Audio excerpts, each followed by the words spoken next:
लेकिन यकसुई के साथ और बगैर किसी पर्सनल एजेंडा के, बगैर किसी पर्सनल क्रेडिट के आज इदारे भरपूर तौर पर हम यानी जिसे कहते हैं कि एक ही कश्ती के सवार हैं।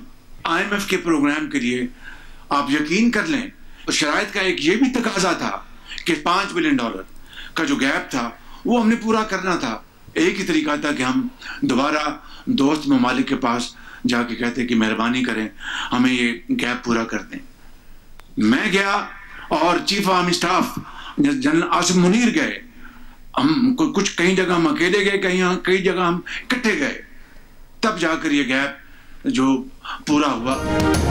इस वक्त हुकूमत और इदारे पूरी यकसुई से एक ही कश्ती के सवार हैं। हुकूमत को इत्तेहादियों की भरपूर हिमायत हासिल है जिन्होंने हर मुश्किल में साथ दिया। हुकूमत का 1 साल मुकम्मल होने पर वज़ीर आज़म शहबाज शरीफ का वफाकी काबीना के इजलास से खिताब। कहा IMF की शर्त के मुताबिक एक्सटर्नल फाइनेंसिंग का गैप पूरा करने के लिए वो और आर्मी चीफ दोस्त मुल्कों के पास गए। कुछ मुल्कों में अलग अलग और कुछ मुल्कों में इकट्ठे गए। दोस्त मुल्कों से मदद मांगी, तब जाकर ये गैप पूरा हुआ। जब हम IMF से गुफ्तगू कर रहे थे तो वो कौन था जो IMF को खत लिख रहा था? 1 साल पहले मईशत हिचकोले खा रही थी, लेकिन अब मैक्रो इकनॉमिक इशारे शिकस्त और रीख से निकलकर इस्तेहकाम की तरफ जा रहे हैं। महंगाई की शरह कम होकर 1.5% पर और पॉलिसी रेट 12% पर आ गया है। तरक्की का सफर उसी वक्त उड़ान भरेगा जब खवारिज का खात्मा करेंगे। मुल्क को पांव पर खड़ा करना है तो बहाने और जादू टोने नहीं चलेंगे। हम 9 मई के नहीं 28 मई के अलंबरदार हैं।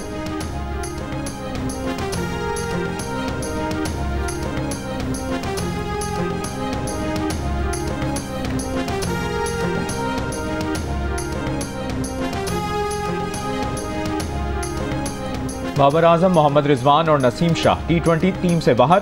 तीनों वनडे टीम का हिस्सा रहेंगे। चैंपियंस ट्रॉफी की टीम में शामिल शाहीन शाह अफरीदी, हारिस रऊफ, कामरान गुलाम और सऊद शकील वनडे टीम से ड्रॉप। दौरा न्यूजीलैंड के लिए T20 और वनडे टीमों का ऐलान। T20 टीम की क़यादत सलमान अली आगा करेंगे।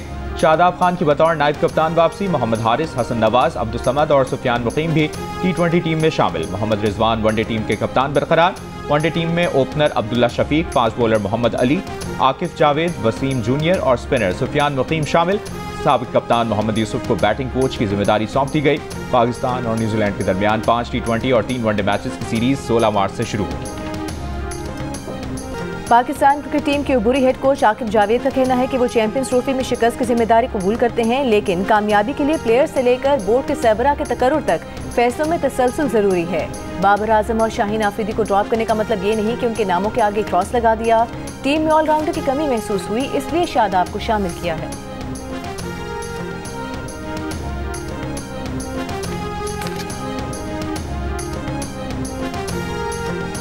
चैंपियंस ट्रॉफी के पहले सेमीफाइनल में ऑस्ट्रेलिया का भारत को जीत के लिए 265 रन का हदफ। ऑस्ट्रेलियन टीम इनिंग्स के आखिरी ओवर में 264 रन बनाकर आउट हो गई। कप्तान स्टीव स्मिथ ने 73 रन की इनिंग्स खेली। एलेक्स कैरी ने 61 रन बनाए। Opener Travis head 39 run score कर सके। मोहम्मद शामी ने 3, जडेजा और वरुण चक्रवर्ती ने 2-2 खिलाड़ियों को आउट किया। भारत ने बगैर किसी नुकसान के 17 रन बनाए।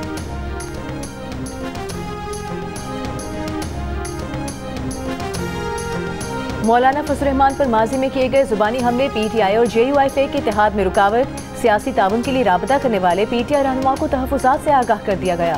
हुकूमत मुखालिफ इत्तेहाद बनाने में PTI को दीगर मुखालिफ धड़ों की मुज़ाहमत का भी सामना। द न्यूज़ के एडिटर इन्वेस्टिगेशन अंसार अब्बासी की रिपोर्ट के मुताबिक JUIFA के रहनुमाओं ने अवामी सतह पर माफ़ी का मुतालिबा नहीं किया, ताहम PTI पर तहफ़्फ़ुज़ात दूर करने के लिए ठोस इक़दाम पर जोर दिया गया है। PTI ने अब तक JUIFA वालों के तहफ़्फ़ुज़ात का जवाब नहीं दिया। रिपोर्ट के मुताबिक मुल्कगीर एहतजाज के मंसूबों के ऐलान पर भी JUIFA और शाहिद खाकान अब्बासी की अवाम पाकिस्तान जैसी जमातों से मुशावरत नहीं की गई।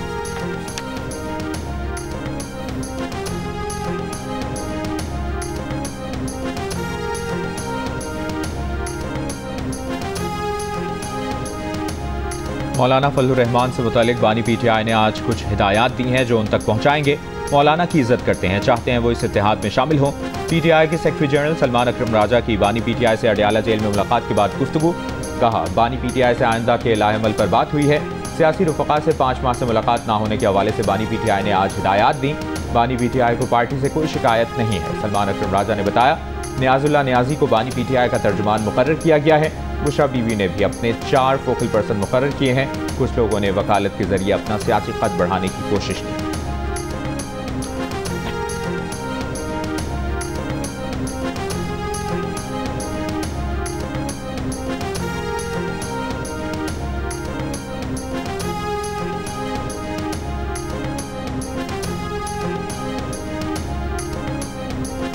तहरीक इंसाफ के सेक्रेटरी जनरल सलमान कमराजा ने गंडापुर हुकूमत के तर्जुमान बैरिस्टर सैफ के बयान को गलत और गैर जिम्मेदाराना करार दे दिया। मरियम नवाज की हुकूमत की वज़ीर इत्तलात अस्मा बुखारी की तस्दीक।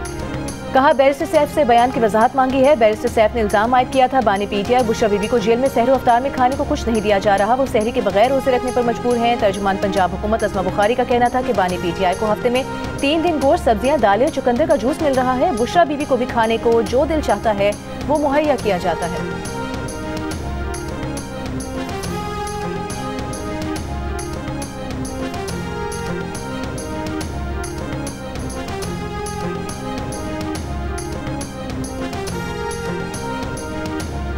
बानी PTI और बुशरा बीबी की हर मंगल को मुलाकात कराई जा रही है। अदालत के हुक्म पर मुकम्मल अमल हो रहा है। अगरचे जेल रूल्स में मुलाकात कराने का जिक्र मौजूद नहीं। इस्लामाबाद हाई कोर्ट में सुप्रिटेंडेंट अडयाला जेल का जवाब। अदालती हुक्म पर बानी PTI की बुशरा बीबी से मुलाकात न कराने पर तौहीन अदालत केस की समाअत। कायम चीफ जस्टिस सरफराज डोगर ने PTI के वकील से कहा, फैसल साहब ये तो आपको फेवर दे रहे हैं। फैसल चौधरी ने कहा कि मसला इनकी तरफ से नहीं किसी और की तरफ से आता है।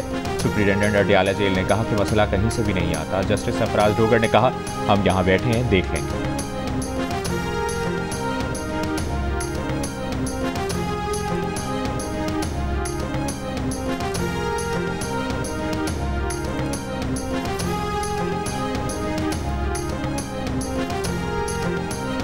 जहां दिफाई पाकिस्तान को खतरा हो वहां सिविलियंस का मिलिट्री ट्रायल हो सकता है, लेकिन 9 मई के केसेस तो महज तोड़ फोड़ के हैं। सिविलियंस के मिलिट्री ट्रायल केस में सिविल सोसाइटी के वकील फैसल सिद्दीकी के दलाइल। जस्टिस जमाल मंदोखेल ने कहा कि जुर्म किसी ने भी किया हो, सजा तो होनी चाहिए, इससे क्या फर्क पड़ता है कि ट्रायल यहाँ हो या वहाँ। फैसल सिद्दीकी ने कहा कि आम ट्रायल और मिलिट्री ट्रायल में जमीन आसमान का फर्क होता है। एक ट्रायल आज़ाद है और दूसरा मिलिट्री है। वकील सिविल सोसाइटी फैसल सिद्दीकी के दलाइल मुकम्मल होने के बाद सुप्रीम कोर्ट बार के अहदेदारान के वकील आबिद जुबैरी ने कहा कि अटॉर्नी जनरल ने मिलिट्री कोर्ट्स में अपील का हक देने की कानून साजी का बताया था। इस पर जस्टिस जमाल मंदोखेल ने सवाल किया कि क्या अटॉर्नी जनरल ऐसी अंडरटेकिंग दे सकता है जो कानून में ही न हो। केस की मजीद समाअत कल तक मुलतवी। वज़ीर आला पंजाब मरियम नवाज ने सूबे में 170 सयाहती मकामात और ट्रेल्स की तामीर मरम्मत और बहाली की उसूली मंजूरी दे दी। पंजाब की पहली टूरिज्म एंड हेरिटेज अथॉरिटी की भी उसूली मंजूरी। वज़ीर आला मरियम नवाज ने कहा कि टेक्सला को मुकम्मल टूरिस्ट साइट बनाया जाएगा। 5 स्टार होटल भी तामीर किया जाएगा। पूरी तवज्जो पंजाब में सयाहत के फ़रोग पर मरकूज़ है। सूबे को सयाहती मरकज़ बनाएंगे।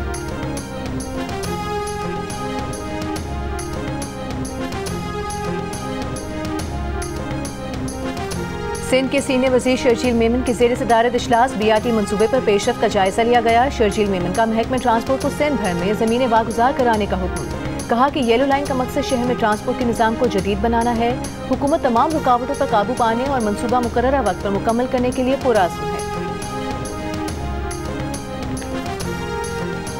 रोड पे हम कहते हैं इधर नहीं आ रहे, वही जो है ना पैसे लेके लगाए हुए हैं शुरू से वही हैं। LWMC वाले तो हमारे घर नहीं आते, जो प्राइवेट लगे हुए थे वही आते हैं। पूरा नाला आप देखें फुल भरा हुआ है गंदगी से। यहाँ पे कोई सफाई कोई काम नहीं हो रहा। वो आंदे ने कदी नहीं आते, कदी महीना नहीं चुकते। पंजाब हुकूमत की सुथरा पंजाब मुहिम पर शहरियों ने सवालात उठा दिए। लोगों का कहना है कि लाहौर के मुख्तलिफ इलाकों में कचरे के ढेर नजर आ रहे हैं। China scheme, Shadbagh, LDA flats, railway colony, चुंगी अमरसदू, कच्चा जेल रोड, गुजर कॉलोनी, यूहानाबाद, फिरोजपुर रोड और मुल्हका आबादियों में कचरा बदस्तूर मौजूद। ज़राए के मुताबिक 3000 रिक्शा लोडर्स ना होने की वजह से मुहिम कामयाब नहीं हो रही। लाहौर वेस्ट मैनेजमेंट कंपनी के डेप्टी CEO जुल्फरनैन हैदर का कहना है कि कंपनी के वर्कर तो सफाई करते हैं, लेकिन शहरी सफाई का ख्याल नहीं रखते। 70 यूनियन काउंसिल्स में 700 रिक्शा लोडर्स काम कर रहे हैं।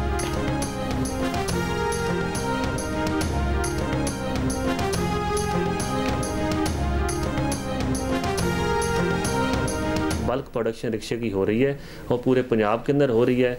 उसकी वजह से थोड़ी प्रोडक्शन स्लो थी, लेकिन अब हमने चीज़ों को बड़ा स्पीड अप किया है। और मुस्तफ़ा आमिर कत्ल केस के मरकजी मुल्ज़िम अरमगान के जिस्मानी रिमांड में 10 मार्च तक की तौसी की इस्तदा मंजूर। वकील सफाई की अरमगान पर पुलिस तशद्दुद की भी तरदीद। अदालत ने करार दिया कि अरमगान पर तशद्दुद के निशान नहीं मिले।